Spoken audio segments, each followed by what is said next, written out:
Hello Star Wars fans, today I'm going to be building 3 of the best Star Wars moments as Lego Mocs. But before I get any further into this video, I just want to remind you about that 500 subscriber giveaway. This is probably the last time I'm going to remind you guys about it, so this is pretty much your last chance. The winner's being announced on June 15th. If you haven't seen that video yet, I'm leaving the link in the comments and the description, as well as I'm going to put it on screen right now. As well as if you guys are new to the channel, please do like, subscribe. It really does help me out to be able to keep making videos like this. As well as if you're already subscribed, thank you very much for all your support. You guys are just amazing. But like I said at the start, today I'm going to be building 3 of the best moments in the Star Wars cinematic universe in Lego. Remember guys, these are my top 3 favorite moments in the Star Wars universe. And there's definitely other great moments in the Star Wars history that I could have included. Like the Clone Wars is just an amazing show and I could have picked so many different scenes from there. But I was trying to look at my brick supply and my inventory of what I have available to really recreate some of these mocks. Anyways, enough said, let's just get right into the video. Alright guys, so for the first mock I'm going to try to recreate the scene when Obi-Wan faces Pre Viszla to try to save Duchess Satine. And I chose this scene because it's the first time in Star Wars canon when we got introduced to the Darksaber. Within the scene we didn't really get an entire backstory of the complete history of the Darksaber, but it gave us a good introduction to what it really is. So whenever you see Obi-Wan facing Pre Viszla, there's a lot of rocky terrain in the background, and that's what I'm going to be trying to recreate with this mock. As well as there's a little cave entrance where Duchess Satine is trying to hide in while Obi-Wan and Pre Viszla are fighting. So for this mock I'm going to try to do my best to recreate the scene as accurate as possible. And with that being said, I'm just going to go ahead and play out the time lapse and I'll come back once it's done.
And here's the final product. Overall, I think that this mock came out pretty good. Out of all 3 mocks that are in this video, I actually built this one last, and the other 2 mocks that you're about to see coming up pretty soon required a lot of my base plates and a lot of just bricks in general. So by the time I got to building this one, I was left with extremely limited bricks. So I think I really did my best to be able to portray the scene as accurate as possible, granted working with what I do have. But either way, let me know what you think in the comments. Alright guys, so for mock number 2, I'm going to try to build a scene from the Book of Boba Fett. The scene that I'm referring to is at the end of season 1 of the Book of Boba Fett, whenever Mando and Boba are facing off against the Pike Syndicates, and they're having the start of their face-off at the little blown-up cantina. So since the scene of the Book of Boba Fett is set on Tatooine, I'm going to be using a lot of tan bricks to be able to really kind of try to detail the terrain, as well as I'm going to use some like tannish bricks for the building in the background. Because in the Book of Boba Fett show, you can see that the building in the background, the little cantina that got blown up, it was made out of like, I guess, tan, maybe sandstone structure or something. But either way, from here I'm just gonna let the time lapse play out and I'll come back once it's done.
And this is the final product. I think I could have done a little better on this mock, as well as I didn't rewatch this episode to be able to build this mock, but I'm pretty sure you can leave a comment if you think I'm wrong that Fennec Shand actually wasn't in this scene. But like I said, I'm not 100% sure. Either way, I think I could have done a little better job on the detailing portion of it, like all the sand and stuff. I feel like I could have done better on the terrain portion, as well as I'm not totally impressed with the building in the background, but I think you should get the idea of what I was trying to build. If I had to rate this mock on a scale of 1 to 10, I would probably give it like a 6, but let me know what you think in the comments.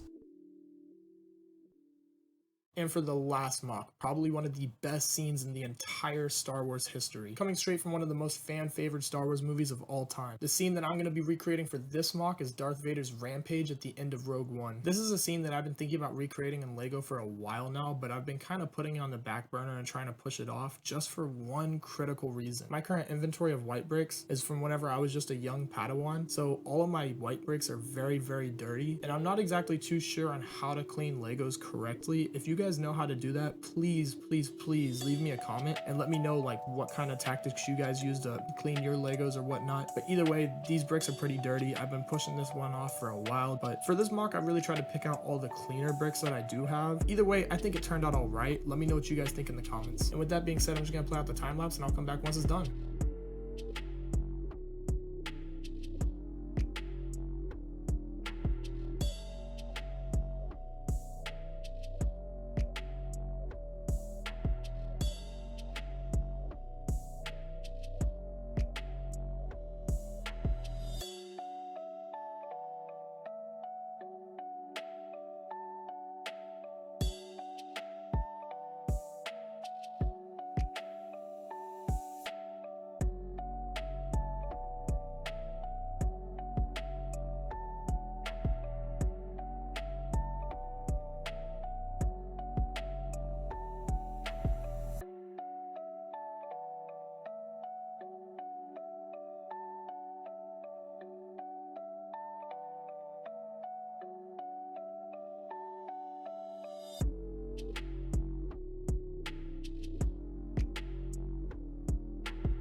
And here's the final product. Overall, I'm pretty happy with the total results of this mock. I really think it didn't come out as terrible as I was expecting it to be. To be honest, probably my favorite parts of this mock are the little details that I added in the background, like the little crates and miscellaneous like canisters and stuff, as well as the minifigure placement. At the end of Rogue One, whenever you see Darth Vader going on his rampage trying to get back that little intel that the rebels had stolen, you can see him choking some of these rebel troopers and just completely plowing through them. And that's kind of what I was trying to recreate within this scene. Overall, I think this mock came out pretty good. I'm pretty happy with the overall results, but let me know what you think in the comments. Anyways, guys, if you're still watching, I just wanted to thank you so much for all your support. And I mean, just the comments and the feedback I'm getting on these videos is just absurd. You guys are really just completely supporting, and I couldn't ask for a better fan base. Don't forget to like, subscribe, turn on notifications, and share with a friend. It really does help me be able to keep making videos like this, as well as don't forget I'm also going to be doing that 500 subscriber giveaway. The winner's being announced on June 15th, but if you missed that one, don't worry about it, because I am going to do another giveaway at 1,000 subs, so be sure you subscribe so that you guys can help me get there quicker.